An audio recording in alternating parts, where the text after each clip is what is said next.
Just I kind of recap that again, but so it was this morning about 4 a.m. We had a guy that showed up in the 1900 block of East 33rd Street North.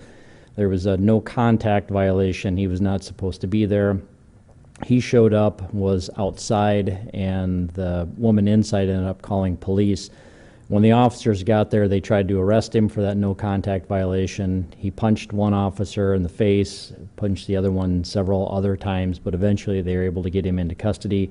He was arrested for the aggravated assault, resisting arrest, and the no contact violation. Is there two counts against law enforcement? There's two of them, or is it just the one? There is 2 counts, yep. Can you repeat those one more time? There are 2 counts, that one, or the whole thing? The whole one. The whole thing? Okay, so it was about 4 a.m. this morning. Or, I mean, the counts. Oh, the counts? Oh, I'm sorry. Yep. We had 2 counts of aggravated assault on law enforcement, resisting arrest, and let me just double check on that to make sure but I think there was a no contact violation.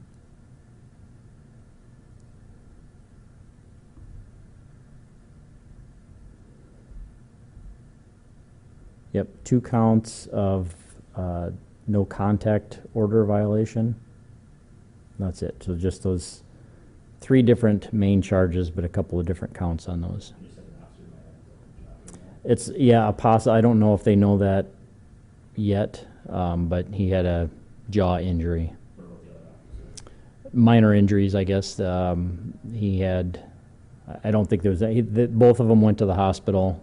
The other one, I think it was just kind of had been punched in the head and body, I believe. Did he give a specific reason why he was in that neighborhood, or do you know that? That was, well, there was, I think it was a domestic earlier that led to that no contact.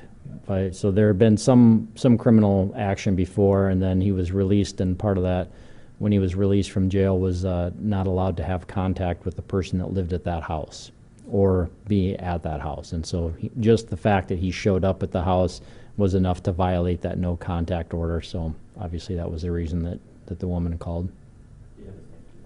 Yep, his last name is Gomez, Gomez. First is Daniel, Daniel. Middle is Jose, Jose. And he is,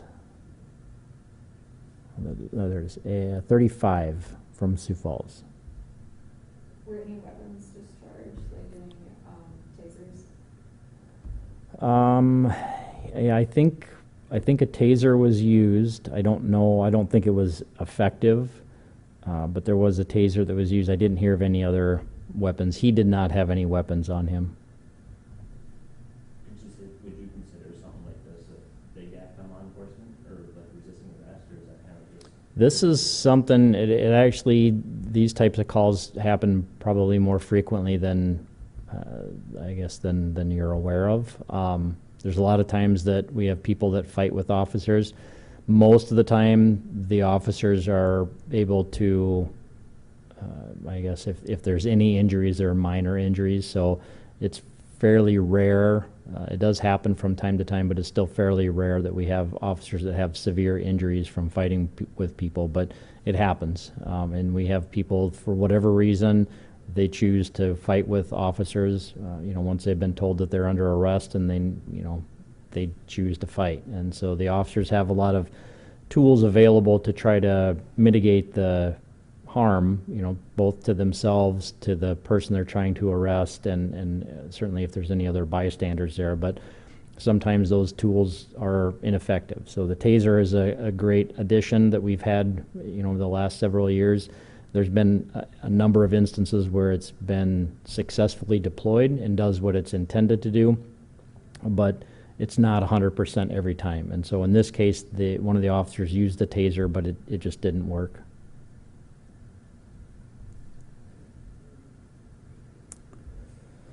Okay, the one assault was just a simple assault. The disorderlies, a couple of those involved juveniles. One of them was a report, the other I don't have any information yet. The family offenses had some more no contact violations, protection order violations. The fight disturbance, that involves juveniles. Fraud was a credit card that was used. Larcenies, not a whole lot out of that. We did have a few shopliftings, a couple of unlocked cars, some luggage, license plates, purses and wallets. Nothing real big. The narcotics, no big quantities on any of those. The sex offense was a sex offender that didn't register. The simple assaults were more assaults.